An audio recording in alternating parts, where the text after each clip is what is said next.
सगळं नीट होईल ना हो. तिलोत्तमा, सगळं नीट होईल, नको घेऊस टेन्शन. या आधी सुद्धा कठीण निर्णय घेतलेत मी, पण त्यावेळेला एवढे अस्वस्थ कधीच नव्हते. म्हणतात ना, there is always a first time. आता हा प्रसंगच आयुष्यात पहिल्यांदा आलाय ना, आलाय म्हटल्यावर सामोरं जायचं त्याला. खरं आहे तुमचं, पण माझ्या तत्वांच्या पलीकडे जाऊन हा असा निर्णय घ्यायला मला खरंच खूप त्रास झाला हो. माझ्या जीवाची काय घालमेल होत होती माझं मलाच ठाऊक.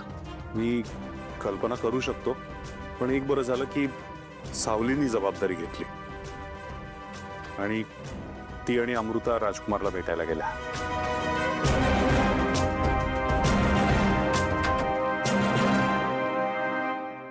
काय ग, काय झालं? अमृता, काय म्हणाल राजकुमार? त्याला आनंदच झाला असेल ना तुम्ही त्याला भेटायला गेल्यात म्हटल्यावर. त्याला त्याच्या चुकीची जाणीव झालीये का? त्याला काही पश्चाताप वाटतोय का?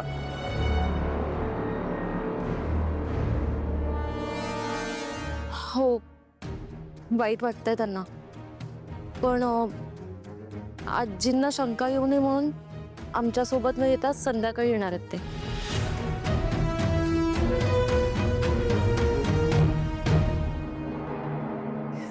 खूप धीराची आहेस तू, पण एक गोष्ट लक्षात ठेव.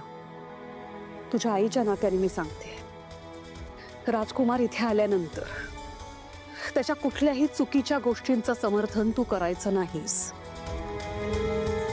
त्याची कुठलीही चुकीची गोष्ट तू ऐकायची नाहीस. एकदा का जग्गू आता त्यांच्या गावी गेल्या ना, की त्याच दिवशी मी राजकुमारचा काय तो सोक्षमोक्ष लावेल. तुझा आणखीन अंत नाही बघणार मी. I promise. सॉरी.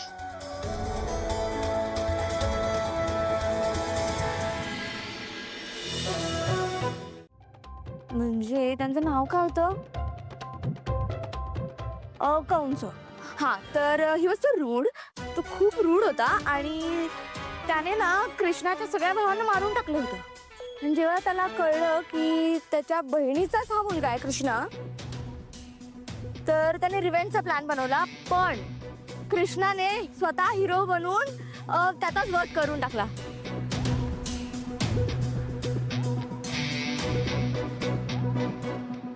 ग्रेट ना? अगो काय या, हा? आणि इंग्लिश शब्द त्याच्यात घुसू नकोच होय.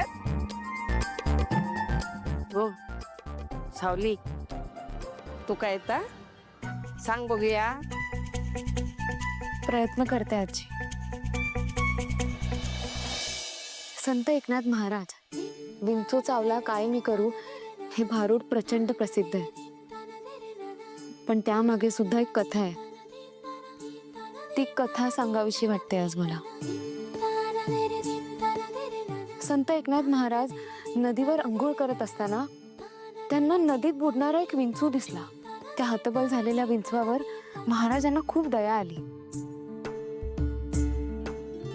म्हणून काहीही न विचार करता, कोणताही विचार न करता त्यांनी आपल्या दोन्ही हातांनी त्या विंचवाला उचलून नदीच्या काठावर ठेवलं. पण हे सगळं करत असताना त्या विंचवाने त्यांनाच डंख मारला. पण महाराजांनी त्या विंचवाचा तो डंख सहन केला, पण त्याला नदीच्या कडेवरच सोडलं. पण पुन्हा तेच घडलं. विंचू पाण्यात पडला. महाराजांनी त्याला वाचवण्याचा प्रयत्न केला, पण विंचवाने महाराजांनाच डंख मारला. हे सगळं होत असताना नदीच्या कडेला असलेली लोक महाराजांना म्हणत होती की का वाचवताय तुम्ही त्या विंचवाला, तो तुम्हाला डंख मारतोय, नका वाचव त्याला.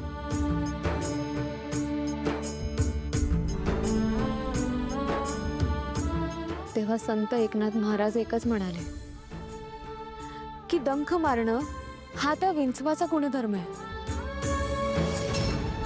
पण त्याच्यावर भूतदया दाखवणं हा माणूस म्हणून माझा धर्म आहे.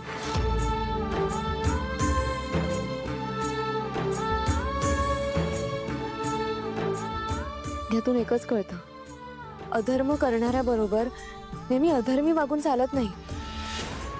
त्याला सत्याच्या, धर्माच्या, चांगुलपणाच्या वाटेवर आणायचा आपण प्रयत्न करायचा असतो. हो, पण ते समोरच्याच्या हातात असतं की नदीच्या कडेला राहून आपलं आयुष्य सुरळीत घालवायचं. आता काय वाटेल ते बोलू लागलायस तू. तू गप गो. तुझ्या डोक्यात त्या रंगाचा जा काय खूळ असा ना ता पहिला काढून टाक. अगो ज्या मातीत आपण जन्मलो त्या मातीकच इसरूचा. आणि ह्या रंगात रूपात काय ठेवलं असा गो. आपण सगळेच काळ्या आईची लेकरं असो गो. मग ते ऐक ना करूचा. हा जगन्नाथ, एक गोष्ट लक्षात ठेव रे. माझे डोळे मिटूच्या आधी ना माका या घरात पाळणू हल्लेलो बघूच असा. एवढी एवढीशा बाळाची तुडू तुडू दुडू दुडू अशी ना पावला बघूची असत रे. त्याचा आवाज ऐकूच असा. तुझं हे स्वप्न सुद्धा माझी लेक सावलीच पूर्ण करणार आहे.